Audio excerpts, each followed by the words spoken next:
So this is it. It's going to be one more time, one more shot. It's going to be into the final corner. Is Escalante going to make a lunge or hold on to second? What a move by Sean Dillon Kelly. I love seeing that. He's going to get that bike back shifted probably to first. To the line we go. It's a drag race, and it'll be Sean Dillon Kelly with a victory of less than a tenth of a second over Richie Escalante.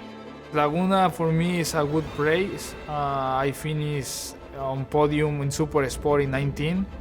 Then I finished on the podium in 2020. I finished on the podium in 2021. And also my best race and my best result in the Superbike class last year. So it's for sure it's a special race weekend. I love this track. Richie Escalante looking for something, shaking his head. He knows it. Sean Dillon Kelly wins race 2 in Supersport here at WeatherTech Raceway Laguna Seca. So it's the only track in the calendar I never won.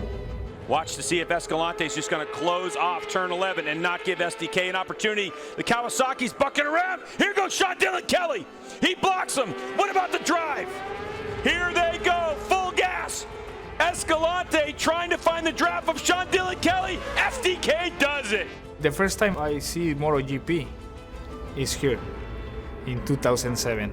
I saw Valentino Rossi close to the boxes, and I remember I watching Casey Stoner on 6 exit, the fastest riders in the world. So it's something good memory about this track. Of course, I really want to win one day, you know.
The top two in the point standings each left the Ridge in Washington with a win, but a mistake by Cameron Beaubier in race 1 cost him valuable points. The thing backed in on me quite a bit more than it did all race, but I thought it was okay, and I turned in and I hit the bumps when the rear end had just come in line with the front, I think, and I watched the front. That's a bummer. Luck was on my side a little bit on that one, so we'll take it any way we can get it, and yeah, got a win, which is always nice. Josh Herron crashed hard in qualifying and finished the weekend with a pair of third-place finishes. He found out he had a fracture in his right foot, getting x-rays after returning home. I need to push because I want to stay on the front row, and now that I know I can be pole, I want to go for pole.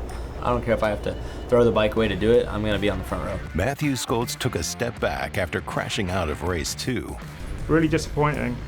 We made some big steps with the setup, so we've got to really concentrate on that and take that to the Laguna and keep building. Ended up doing pretty well there last year, and I feel with the step forward we've taken with the motorbike now and the new tarmac, it should be good for us. Cam Peterson continues to have a tough season. My pace was good in the first race, and even in the second race I was kind of there for a little bit, so some positives to take to Laguna, and it's just such a fun track to ride, and you know, I'm going to have the whole in-laws there, that whole side of the family, so it gave me some inspiration to try to go get a podium. Rookie Corey Alexander shows signs of improving as he notched his best finish. We definitely got lucky with a couple of other people's misfortunes, which is, you know, as racing, you got to finish to be there, but I'm very excited to get even just in the top 5. It's no secret PJ Jacobsen isn't very fond of the Ridge. He's happy to move on to the next round. I think the Ridge is one for me that, yeah, you just put behind and just kind of block it out because I'm pretty terrible there. All I can do is just try to get better and better at that place, or they can just take it off the calendar. Richie Escalante is still looking for that breakthrough podium finish. 1/10 off pole. Every practice, every lap, I feeling better and better. My confidence is really good. Try to prepare the 3 races this weekend. Difficult 20 laps, 3 races, so it's a lot.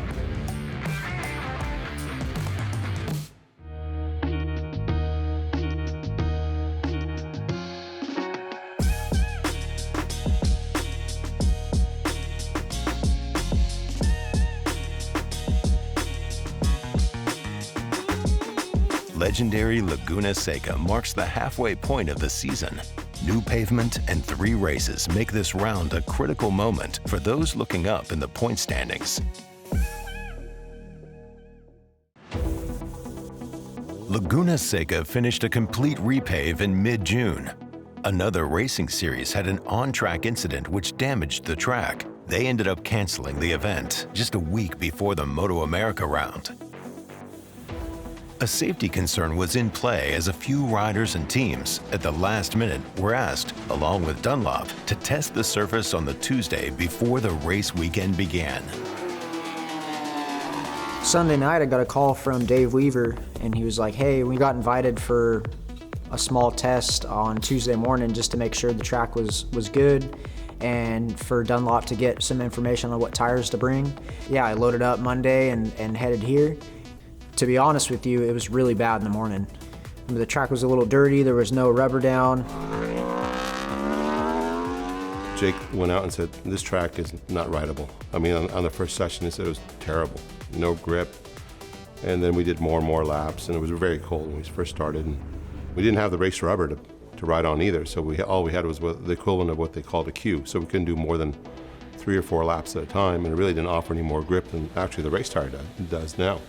There was some stuff on Facebook saying that the track was falling apart and it's very dangerous. So they had us come ride on Tuesday, and you know, the first few sessions it was slick, which is expected with a new surface, but after about half a day the track felt perfectly fine.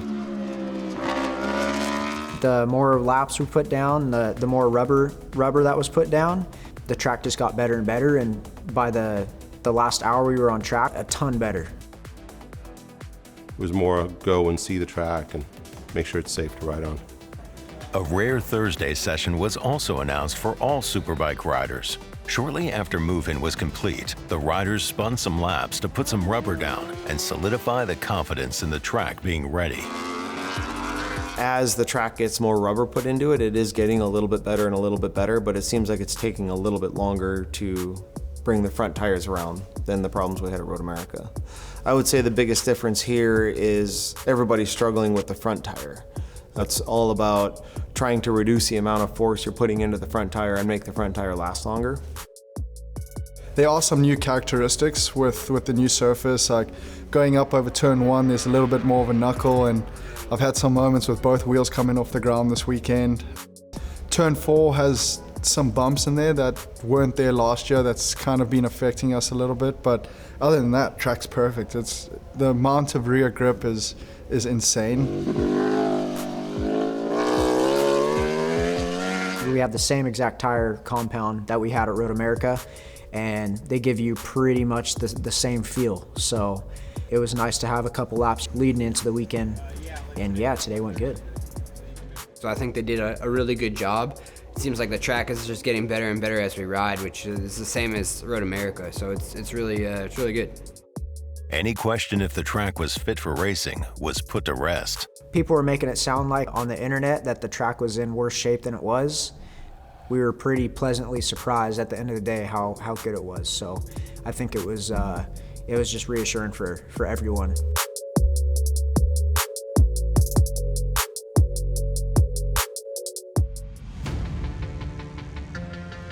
The marine layer hadn't burned off yet as practice 1 was about to start.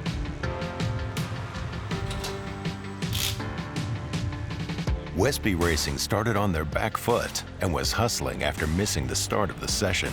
It was a little bit of a slow start. I think it probably hit me a little bit harder because we were so strong coming in. Had a couple of issues straight out the gate, unfortunately, with the gearbox.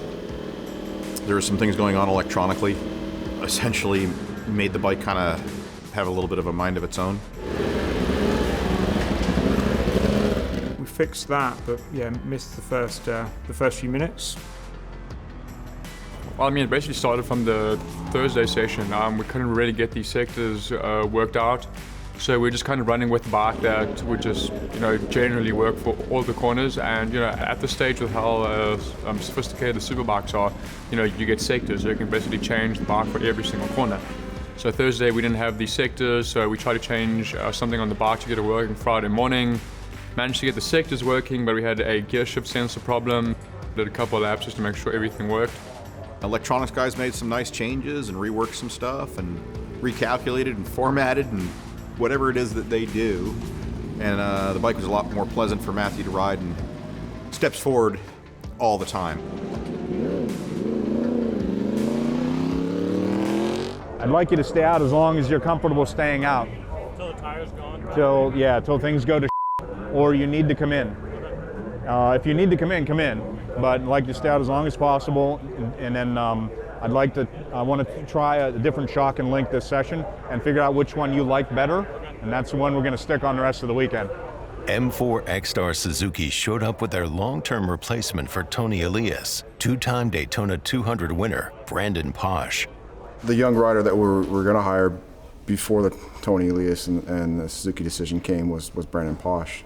It's been on our radar. It's been a guy we liked. Nice and easy, feel it out, see what the track feels like, then start just building on it. Let's start building on everything. Brandon Posh here, riding for the Vision Wheel M4 X-Star Suzuki team in the Superbike class for the rest of 2023.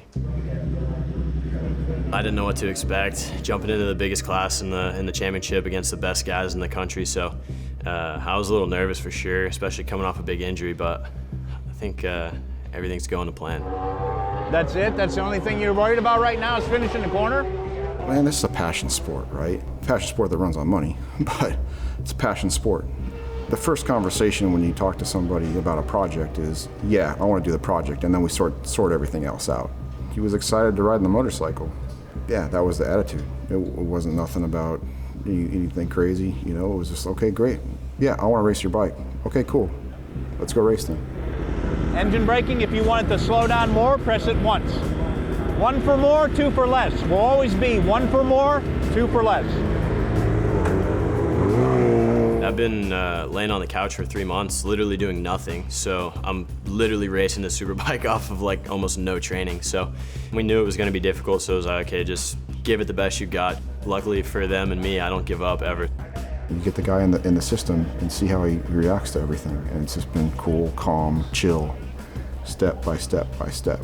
When you can tell a rider, hey dude, you need to go work on this part of your riding, and then he goes out and goes 0.2 faster by just changing that, and then applies it to other places on the track, and then he's got a half second. It's like, all right, that's cool. That's fun to watch.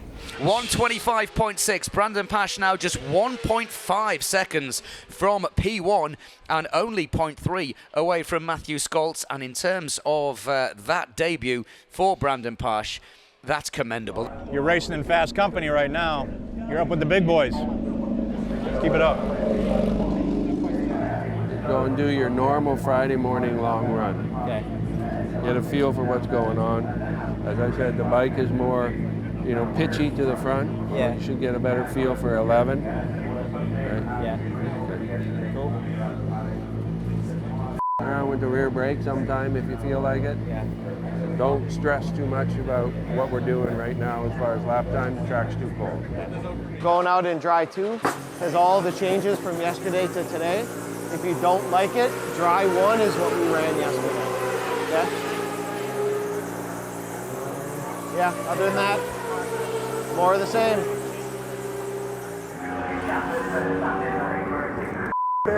Yeah, that one would have been put you P1 feet, but you blew last split.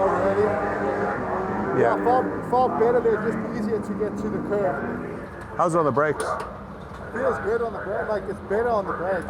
What's that? It feels okay on the brakes, like even up over the corkscrew feels a little bit better, that Yeah. We start with a little more air pressure in the front. Think about throwing that 48 on. Yeah. Okay. Yeah, just tell Marshall. Yeah. Okay. Rear sprocket, 4 liters. Put a 48 on the back. Another problem pops up for Westby. Okay. It's got to get a shift sensor. Yeah, okay. All right. We're going to swap out the shift sensor. You can see there Chuck Giacchetto getting quite animated down there as well. They want to get Matthew Skoltz back out because, of course, next time we see these guys on track, it's first qualifying, and there definitely seems to be some frustration at Westby Yamaha. So it looks like there's no blips, so you don't see anything else. So we're going to swap out the shift sensor on the rod. Hopefully that's it. The sectors are working okay, so that's one good thing, but yeah, okay. You know, that cost us about 35 minutes of the 40-minute session. Yeah, it wasn't a very good first session on Friday. Finished first practice, although a bit disappointed with the issues. In hindsight, all that stuff, it's just in the rearview mirror now. Still pretty positive and kind of looking forward to the weekend. So from looking at the data a little bit more over turn 1, when you're rolling out of the gas, it's making the problem worse over 1. So when you back out, try not to back out as much because it's making the bike even less stable, right? I'm full now with that torque reduction. Yeah. I'm sure it's way better. I'm just saying, like, work on trying to keep the throttle open a little bit more. It'll stabilize the bike.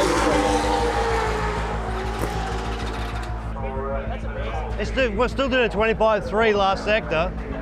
For most of the session, Richie Escalante held the fastest lap until PJ Jacobsen goes faster.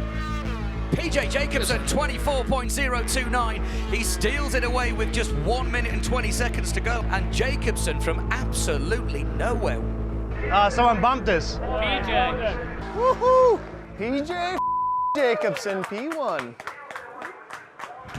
Nice work, boys. It's a hell of a start to the weekend.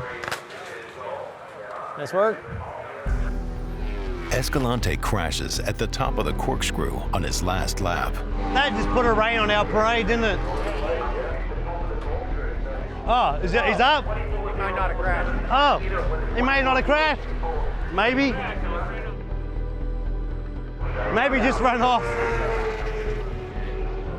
I think you need to stay on the line, very important. For some reason you make a mistake, just need to not push too much to recover the line, you know. It's a little bit slippery. So yeah, for sure it's a difficult day. Very close to the first position.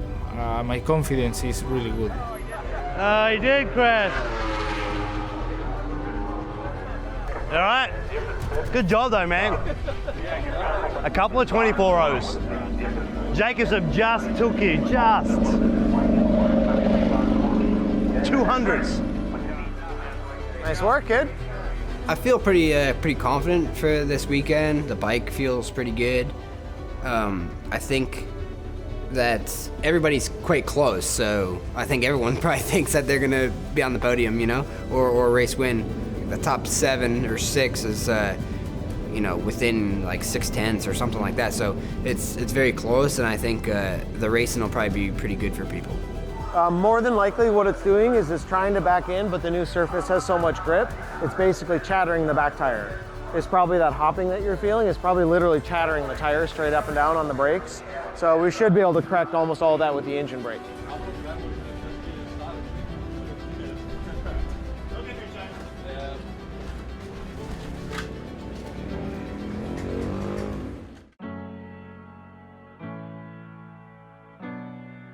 The sun came out for the afternoon's first qualifying session, although Westby was still feeling like a dark cloud was hovering over them. It's probably sounding like a bit of a broken record because we want to be 1 through 3. And I know Matt wants to be there and the team wants to be there too, but I think in the end, this body of work, if you really look at the program, it's going in the right direction for sure. Yeah, once we got going, pretty positive. I think we were top 3. Again, pace seemed to be good with Boubier and Gagne. Yeah, it wasn't a very good first session on Friday, but I think the second session we made some positive steps, and we were really looking forward to the race on Saturday. All right, so like I was saying, small chassis changes to try to help settle the bike a little bit, particularly when it's high in the stroke, and then all the electronic stuff we talked about. Predominantly engine brake, couple torque changes, couple little TC things, but predominantly engine brake changes. Cameron Beaubier wasted no time and is the first to go under a minute 24. While we were looking at other things, he was just dialing in another one and came through a couple of tenths quicker than he'd gone previously. And you can see him just keep putting these laps in. You know, he's back out there and still on another good lap. You can tell he's trying to see how many of these mid to low 23s he can do in a row. Tires just now coming in. Obviously, and it all comes down to, are they going to put on another tire, or are they like this? But 22.9 for the outright record, and he's only half second away from that. Yeah, that's close. Front doesn't feel very good through 3 and 4 right now. Does not? It just doesn't feel like planted. There's so much rear grip that we're pushing around the front pretty bad, and we're actually shredding the front tire on both sides. I was able to rip off some good good mid 23s, low 24s. The tires are hanging in there a little bit better, still shredding the fronts a little bit. I think they're going to get better all weekend. Despite working through bike issues, Scholes throws down the second fastest lap, 10 minutes into the session.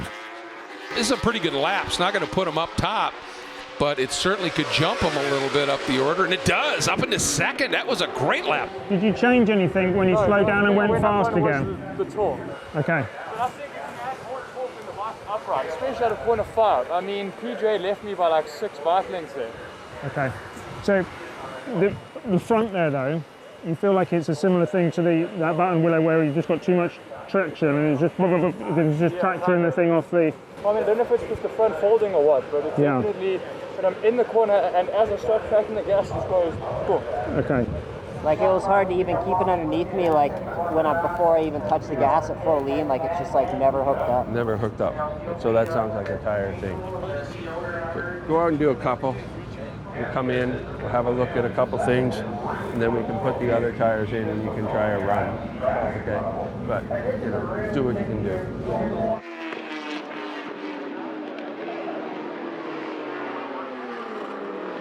Oh, what happened there? I don't know what happened.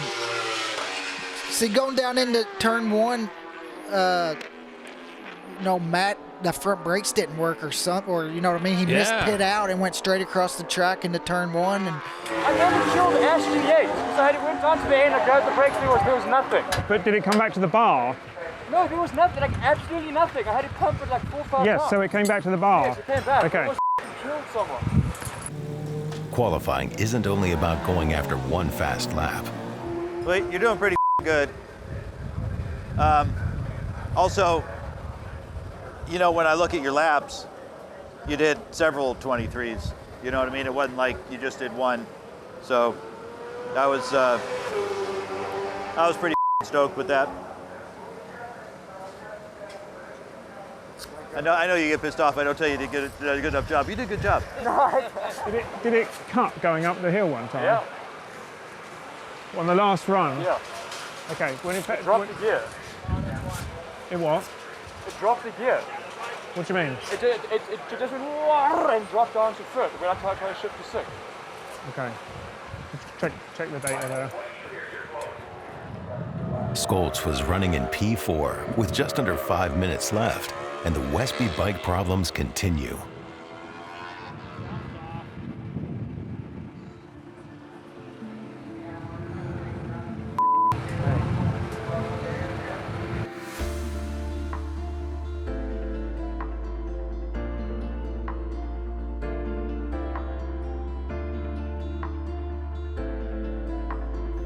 We're really happy with the race pace. Put a new tyre in, I think he did 1 lap, and then the gearbox issues reared their head again and it overrode the engine, blew the engine up, and that was that. The session was called after a red flag came out, and Westby was left with what seems to be their toughest Friday ever.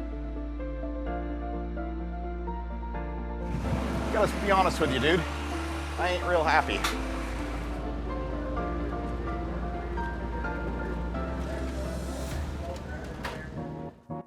The Tytlers teammates ended up P1 and 2, with Escalante the only other rider under a minute 24 in P3. Finally, every practice, every lap, I feeling better and better. So yeah, it's close. I'm finished P3 today, very close to the first position. So my confidence is really good. So I hope I stay in the same way, especially on Q2, to try to prepare the 3 races this weekend. Pole would be nice. I just think if we're on the front row, more than anything, that's solid, especially with how good the Yamaha launches off the start and how good Jake is for the first couple laps. I really think that I need to make my life a little easier if we're feeling good tomorrow going into the race. You know, we put a new tire in there at the end, and then unfortunately there was like a red flag. So I think that yeah, it would have been a bit closer, I think, to my teammate if I didn't make some mistakes and the red flag didn't come out. But yeah, that's why I guess we got to tomorrow and see what happens.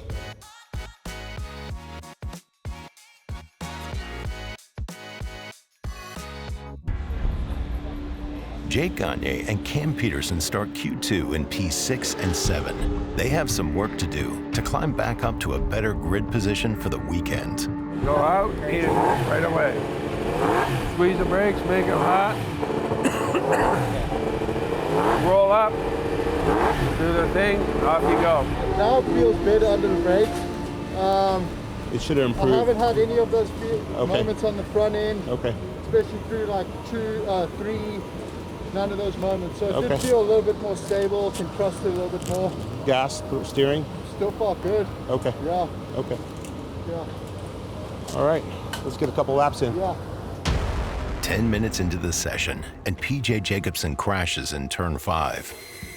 Oh, and one of the Titler Cycle guys is down. I think it's PJ. It looks like PJ, and that is at turn 5, and the bike just goes into the air fence. Bike doesn't look terrible, but I can't get a good view of it. Go get us a C-pan. Start getting some out for the right side. Grant, get that C-pan back here. I don't know if the bike's coming back, but let's be ready in case it does. Scholz is looking comfortable and continually puts in faster laps. You can never count this guy out. No, and actually yesterday morning in the first practice, they had some issues and, you know, finally got those sorted out after that session and had a really good bounce back first qualifier after that first session. Luckily, had a little bit of an engine issue toward the end of that first qualifier, but it's definitely a track that Matt's really good at and one of those guys that's really tough everywhere we go. Beaubier works throw some issues. I'm just having to like put a lot of angle into it. It's 3 and 4 to get it to turn. I feel like the front feels so bad right there. Not a very good feeling like with the where the TC is and stuff because I'm having to like hold. I can't just pick it up out of the corner. Scholz crashes in the Corkscrew, but has some fun with it.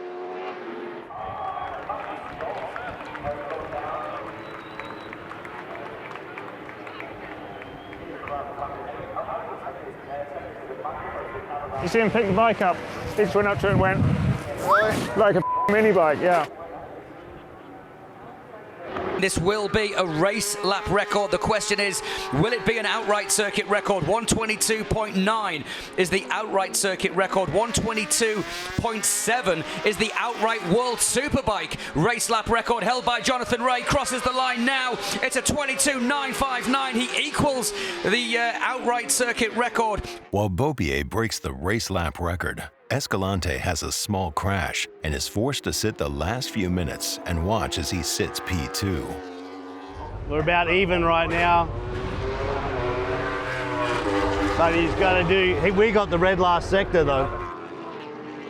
It could be a real cracking race when lights go out as Gagne with more than 20 laps, and Gagne goes second. Great. PT though, front row. Good job, man. Congrats. Gagne takes P2 away from Escalante, but Richie ends up with his first front row start in P3. So my expectation this weekend is a high. You know, I think I feel good on this track. It's more technique, more corners, so that's good for the Suzuki bike, and I'm happy for the job today. After back-to-back rounds earning pole position, Josh Herron ends up in the second row in P6.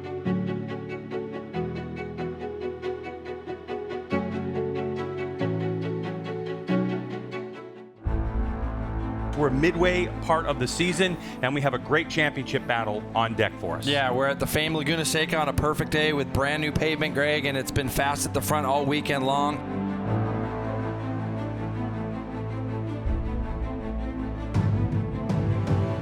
Sitting on the grid, I'm kind of just blank. I mean, I've been doing this for a long time, and at that point, we know what our job is. We know what we got underneath us, so I kind of just chill out and just trust myself to know what to do when I go out there. I don't try to focus a whole lot on like being in the zone. It's like impossible for me to do that while I'm on the grid. I'm thinking about too much stuff. So all the stuff before, I used to try to like block it out, or like I would get upset if people would be like asking for a photo or whatever, but just kind of let it go. Something about Laguna is just special. It's been a couple years since I've ridden here. It's made for some super special weekends here in the past, and it's just nice being able to have that back. Sitting on the grid, man, I wasn't in a good mental spot. We were just kind of happy to make sure the bike was working well. Once the lighter goes out, I think you just kind of kick up another gear. I had so many nerves and so many thoughts just going through my mind on the grid, just like not wanting to let everybody down or let myself down, because there wasn't really an expectation, but I put a lot of pressure on myself anyways. I was just nervous. I kind of like to keep it social right before the race, so when we're on the grid and everybody's around, I kind of enjoy it because it takes my mind off of what I'm about to do. And we're away. And it looks like Cameron Beaubier got a good launch, but position on the racetrack could be number one. Look at Cameron Peterson around the outside on the fresh and lean progressive Yamaha, and the South African will lead us down into turn number 2. Cam Beaubier got a tremendous launch, and it was almost like he missed a gear. Both the attack backs. Oh, big crash! Big crash! It looks like Cam Beaubier and Cam Peterson. Indeed, it is. That sucks. Cameron's having a rough season. I'm so sorry for Cam. He's in a championship fight, and obviously I wasn't trying to crash in front of him. It's just part of racing, but I feel really bad, and hopefully he bounces back and comes back strong. He crashed in front of me and I jumped his bike. I literally didn't even have any chance to even miss him or touch the brake or anything, and I was super happy I didn't hit Cam. He was sliding across and I thought I was gonna run his leg over. Got lucky that he was carrying enough speed sliding that I missed him. There was no way I was gonna be able to avoid it if it wasn't going that quick. Yeah, we all got really lucky with that situation. It scared me big time.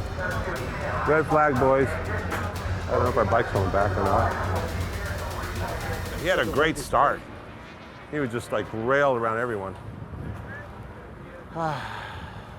They're not going to give us enough time to fix the bike by the time the bike gets back. He's coming in with a flat wheel. Yep. He's going to have to put a tire on it. Okay, that's why I'm here. Okay. The red flag forces a restart after less than 2 laps were completed. I don't think he's going to make it around. He probably parked it. The rim was bent and the tire was flat. The best start of my life. Whole shot going into one, and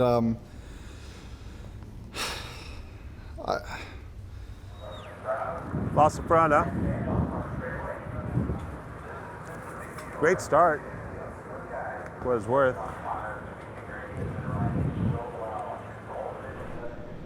Single bike rule here in MotoAmerica.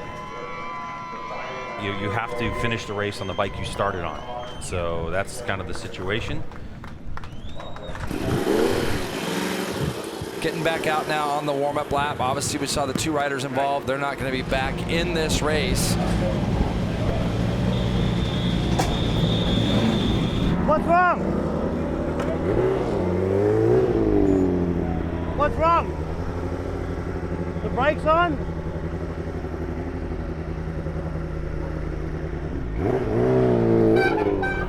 Take it back to the pit. Without us knowing about it, the wind blew the blanket onto the hot disc and had melted the inside of that blanket on that disc. And you see, when he was exit pit lane for the restart, his front brake was dragging on, and we missed pit exit, and then it started from the back of the grid. So we kind of let him down a little bit. It's like it's stuck on. This is unbelievable. Jake Gagne starts alone on the front row. Medallia Superbike race number 1 is underway on our second start. And Jake Gagne's got clear racetrack ahead of him. Josh Herron quickly moves into second, while Richie Escalante works his way up from last in the field. Richie Escalante works himself all the way up through up to 7th place right off the bat. So Richie Escalante made a good start. You see him back there on the 54. He got up underneath Corey Alexander in turn 3. Yeah, look at him go. He's behind Brandon. We've seen Gagne be able to jump out in front over the last few years. These guys are all getting a lot better now on their first couple laps. As you see Herron, who we talked about at the top of our show, isn't really riding at all fully fit. My ankle, has a fracture going down it and feels worse than it did at the ridge. So I don't think it's because it's actually getting worse. I think that adrenaline's gone and it's worn off, and I know it's there. I know it's messed up, and so we're just dealing with it. But you have to wonder, as the laps continue to wind down for Josh Herron, who sits in second place, how's the physicality going to be for him? But he's in a good spot. He's kind of got a good gap between Gagne and PJ Jacobsen does the number 2. But we'll start to look, Greg, because it is 1.9. PJ Jacobsen was a little bit quicker, so we're going to have to start to think about the endurance for Josh Herron and how that pain's going to go. Now, Matthew Skultz has settled in pretty nicely here behind PJ Jacobsen. All 3 of the riders in 3rd, 4th, 5th set their personal best laps on this last lap. I think I was asking too much of everything in certain corners and making mistakes, trying to catch up. My thought process was like, okay, I'm not catching Gagne. I'm just going to back off a tiny bit, save my front tire a little bit, so that I have maybe a little bit more life in it than he does for the last 2 laps if he does catch me. Here comes Matthew Skultz under braking into the final corner. Can he get it done? He'll pull the trigger on his Yamaha R1, that Westby Racing motorcycle, but here comes PJ Jacobsen up the inside using the horsepower of that M1000RR. Is Skultz going to take a shot down the hill? No, PJ sends it sideways. And Jay, that may be our first indicator. Whoa, I thought he was going to do it. Me too. I was the same way. I thought PJ was going to get that bike, run it out a little wide, and look what it's going to do, though. It's going to start bringing Escalante into the fold, isn't it?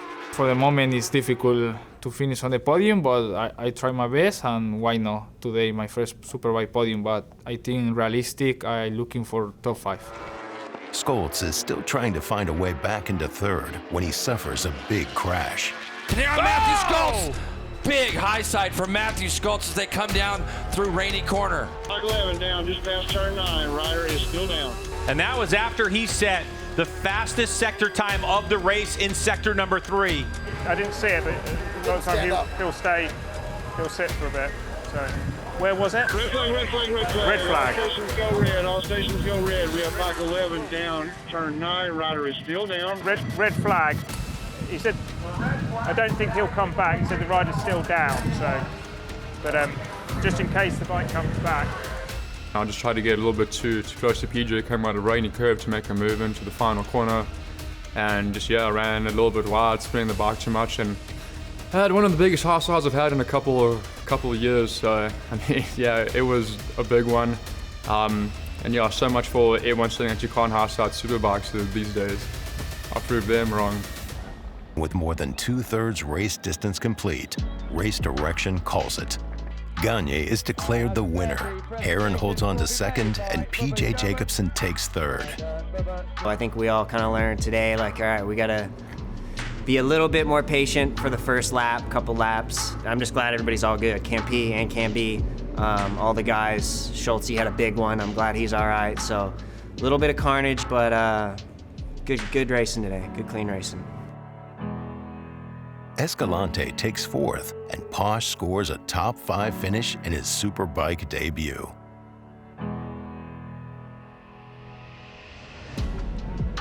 Hit his head pretty good, shoulders pretty sore, so I was glad he was up and walking, but DNF, race 1.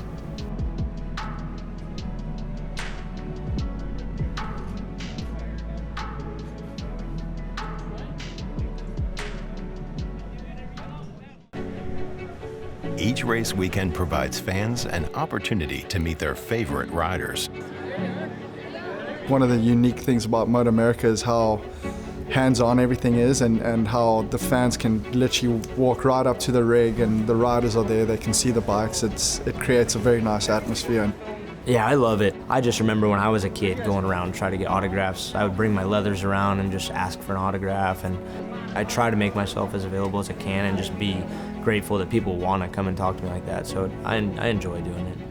It's always nice to have people support you and kids look up to you. So when someone tells me I'm their favorite rider, it really means something to me.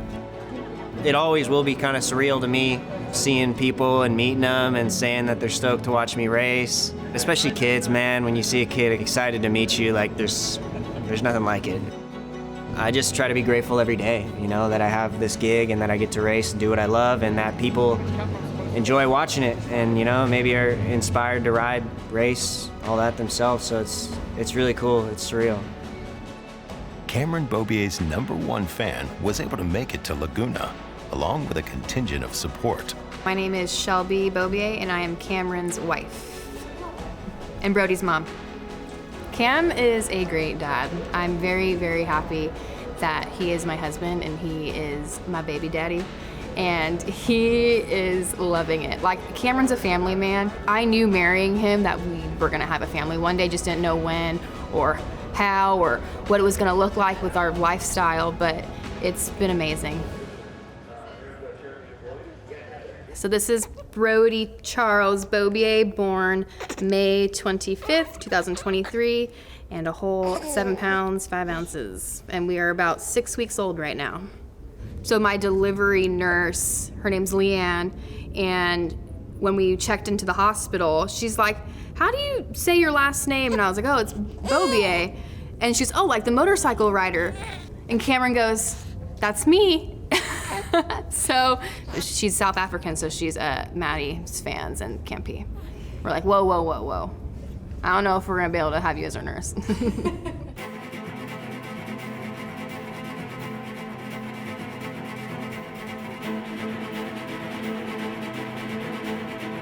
Medallia Superbike race number 2, clutches around, and we're going. A 20-lap affair scheduled for this one.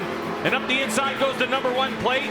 Cameron Beaubier with a better start than he had yesterday. He's going to try to go up the inside, so there goes the #6, but he's going to go wide, and it looks like Gagne sneaks up underneath. And how about the start from the #11 of Matthew Skultz on his Westby Racing Yamaha? For a moment, he put himself into second spot. Gagne sets the pace, but remains defensive, while Beaubier is looking for the right time to make his move for the lead.